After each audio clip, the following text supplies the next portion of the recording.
Et salut tout le monde, c'est Francis, votre prof de dessin BD manga. Il est très tôt et comme d'habitude, je check vos messages Instagram et Facebook en attendant que mon petit café se fasse. Il y en a beaucoup de messages et désolé pour ceux à qui je ne réponds pas, je fais de mon mieux, mais je dois aussi prendre le temps de faire mes vidéos, mes cours, mes dessins à moi et aussi de vivre ma vie, c'est important. Bref, le matin c'est le moment où j'ai le temps de regarder les dessins que vous m'envoyez. Et ce matin, il y a plein de très belles choses, ce qui me permettra de vous donner des conseils nouveaux, pour la plupart inédits, en mode rapide et avec des corrections directement faites au doigt sur mon smartphone. Allez, ne laissons pas refroidir le café et sa jolie mousse couleur caramel et passons au meilleur de ce que vous m'avez envoyé sur Instagram, c'est parti. Dessin 1, un dessin en couleur de The Shadow 023, qui me demande mon avis dessus et qui veut que je sois sincère. Eh bien, sincèrement, c'est plutôt réussi. Tout est bien posé, les proportions sont bonnes, les couleurs aussi, bravo à lui. Avec le temps, j'imagine, il osera travailler, il osera des effets de traits plus naturels, moins réguliers, mais ça passe. Tout comme l'ombre un peu grise, un peu foncée, notamment sous le menton, qui est bien, et qu'il faudra, avec un peu plus d'expérience, plus tard, nuancer, dégrader, doser un peu plus subtilement, un peu plus joliment. Maintenant, il y a quand même une chose à corriger, c'est le niveau des épaules qui n'est pas assez haut. Alors j'ai corrigé en noir, mais on peut monter plus encore, histoire d'avoir un cou d'une taille correcte, d'une taille réaliste. Là, ça faisait un petit peu long, un peu girafe. Dessin 2, un dessin, ça va vous faire prendre non pas de LTH Nico, mais de son fils de 6 ans, avec lequel il dessine souvent en regardant mes vidéos. Cool! Alors quand j'ai reçu ça, ça m'a fait tout de suite réagir, car ce type de dessin, simple mais créatif, fait quand on ne sait pas encore bien dessiner, quand on est jeune, ça peut donner, plus tard, d'excellentes idées de dessin. Et pour le prouver, je me suis amusé, vous le voyez, à refaire ces personnages sans rien changer aux détails inventés par le fils de Nico, juste en donnant une posture plus manga, plus énergique et avec une anatomie réaliste faite par un dessinateur adulte. Et le résultat est franchement cool. Donc, mon conseil ici, ne jetez pas vos dessins d'enfance, ni ceux de vos enfants. Ils pourront servir plus tard à faire vivre de chouettes personnages, à faire de super dessins.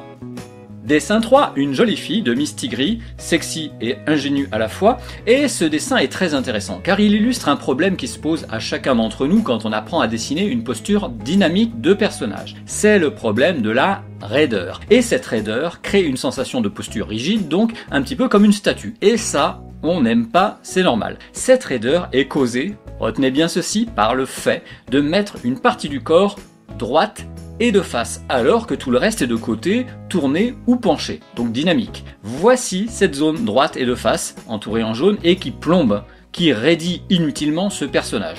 Le buste doit, car c'est la posture qui veut ça, être tourné aussi. Donc le sein doit être poussé à droite, et des côtes doivent être rajoutées ici. Ensuite, le coude à droite est un coude qui s'avance un peu, il ne va pas à 100% de côté, donc ça impacte le trait ici qu'on doit effacer, mais également la manche. Enfin, un coude relevé fait forcément monter l'épaule par rapport à l'autre. Et je rajouterai une touche finale pour accentuer le dynamisme des autres parties, à savoir des plis de ventre et de cuisses pour bien mettre en valeur le dynamisme, le mouvement de ces éléments. Dessin 4, un visage créé par Diogo, un fidèle de ses vidéos Instagram avec une coiffure intéressante je dirais, et c'est cool. On retrouve ici une raideur quand même typique de ce cadrage avec un cou de côté mais qui reste bien droit, bien vertical. Le cou, je l'ai dit, je le répète, est toujours penché et de côté, sauf si le visage est de face bien sûr. Là, on est face à un personnage tourné vers la gauche. Le cou doit donc être penché un peu, ici en rose. Et une fois que c'est fait, il faut remonter les épaules pour que le cou soit moins long. Là, c'était un peu too much, le fameux effet girafe de tout à l'heure. Désolé Diogo, mais il fallait que je le dise. Allez, la suite. Dessin 5, un dessin de Tameshiro, un nom qui vous est peut-être pas inconnu car il est apparu, ainsi qu'un autre de ses dessins, dans cette vidéo. Je lui fais un petit coucou amical en passant. Ceci étant dit, ce type de dessin est lui aussi piégeux, dans le sens où il est à la fois dynamique, en mouvement, de face, là ça se complique, et surtout dans une posture du quotidien, la marche. Donc c'est moins exagéré, moins extravagant qu'une posture de combat par exemple. Donc ça va demander, au final, une attention accrue aux détails, au réglage de détails que sur une autre posture. La clé de voûte de ce réglage, c'est ce bassin trop étroit, même pour un garçon. On voit bien que le départ de la jambe en rouge est trop petit. Ensuite, les réglages très importants aussi sont au niveau des bras. Le bras à gauche s'avance, donc il doit avoir des arrondis de plis et de manches très nettes. Et aussi, la main doit grossir car elle s'avance vers nous. Par conséquence, le bras à droite, lui, recule et se plie. Donc, le coude se décolle un peu du corps. Des plis de tension et une ombre sur cette zone feront mieux comprendre ce recul de bras. Et enfin, le poignard, j'ai testé devant mon miroir, il doit être tourné à gauche et pas à droite. Voilà. Dessin 6, un artiste à suivre, un artiste prometteur à ne pas douter, c'est Tom Villard. Un excellent travail au style hachuré, subtil et dynamique à la fois. Typiquement, il y a des réglages simples car beaucoup de choses sont déjà parfaitement maîtrisées. Pour cette tête, le regard puissant est légèrement penché vers le bas, donc les oreilles doivent elles remonter. Et pour cet extrait de sa future BD, la jambe relevée de ce héros prêt à partir au combat est un peu courte. Il faut remonter le genou, donc agrandir la jambe, et accentuer les plis, les arrondir un peu aussi.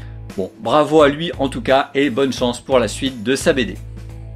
Dessin 7, un autre artiste talentueux et flamboyant, Paul Audreau, qui nous fait ce genre de petites choses, pas mal hein, et qui me demande mon avis sur ce dessin-là. Alors, une posture bras croisés, là encore une posture piégeuse, à savoir de face, dynamique hein, donc, avec ce geste de bras, et de la vie quotidienne. Ici, les fameux réglages se jouent sur les plis, encore plus qu'en vrai, hein, encore plus qu'avec une photo par exemple, les plis de bras relevés doivent s'arrondir des deux côtés pour bien faire comprendre, pour absolument faire comprendre que ces bras se relèvent. Un mouvement, même du quotidien, n'est pas bon tant que ces plis ne sont pas parfaitement cohérents. Dessin 8, tout aussi talentueux, tout aussi flamboyant, Mister Caton nous délivre ici un dessin d'un personnage pas très connu, hein, dans, une fois encore, une posture piégeuse, car pas une posture de combat, mais une attitude calme et posée. Là, le réglage, la raideur est dans les bras qui sont trop droits, alors que tout le reste est plus ou moins penché. Les plier un peu plus, c'est la solution. De toute façon, les bras sont toujours, presque toujours, pliés, c'est leur attitude naturelle, donc c'est assez facile à corriger. Dessin 9, Diablou, ou plutôt Sébastien, nous illustre une des problématiques de dessiner un personnage assis et que j'avais posé dans cette très ancienne vidéo, je mets le lien en description. C'est l'importance de poser dès le début un bassin correct sur le sol. Car c'est de là qu'on fera partir les cuisses. C'est grâce à ce bassin que les cuisses seront bien positionnées. Voilà, ça c'est la base. La robe c'est finalement secondaire, on peut et on doit la faire après, une fois que le bassin et les jambes sont corrects. Ensuite donc, bon, le vêtement recouvre tout ça et je le précise au moins. Un trait du vêtement doit reproduire un trait de bassin. Ici, c'est l'arrière du bassin. Et le reste du vêtement, eh bien, il est libre et on peut s'inspirer d'une photo par exemple. Et en dernier, on peut enfin dessiner le bras, ce bras qui recouvre l'ensemble.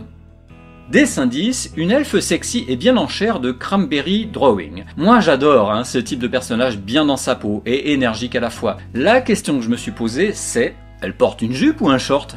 Et oui, parce qu'on peut quand même se demander, car les dégradés verts sont très moulants sur les jambes, donc bon, a priori c'est une jupe, donc les dégradés on en fait moins, on les laisse sur les côtés par exemple. Et juste un pli léger en trait, ça suffit. Mon conseil, c'est pour le bras à gauche. Un bras fait à la va-vite, dans une posture qui n'est pas crédible, qui est même gênante à regarder honnêtement.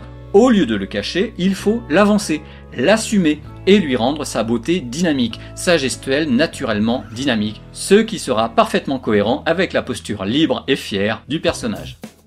Dessin 11, Lucien m'a envoyé ce dessin suite à ma vidéo sur les hachures, donc bravo à lui, car il a appliqué mes conseils et on a fait quelque chose de tout à fait réussi. Ce dessin claque, et c'est ça qui est cool. Je n'ai donc pas de conseils à lui donner car il n'a pas à corriger quoi que ce soit. Juste, je lui suggère, alors pourquoi pas, d'utiliser quelques hachures aussi sur le fond, dirigées plus ou moins vers la main sur le visage. Voici ce qu'il a fait, bon, c'est bien, moi je pensais plutôt à ça. Je parle d'ailleurs de ce type de hachure plein d'énergie aussi dans la vidéo. Voilà comment je m'y suis pris. De grandes lignes en bleu et en gris pour me guider, et c'est ensuite assez facile avec des liners noirs et une règle. Bon, en général, on évite d'aller jusqu'à toucher le personnage, comme ça si on regrette d'avoir fait des hachures, ça peut arriver, on peut facilement mettre du blanco dessus. Mais bon, là encore, bravo à Lucien pour son excellent travail.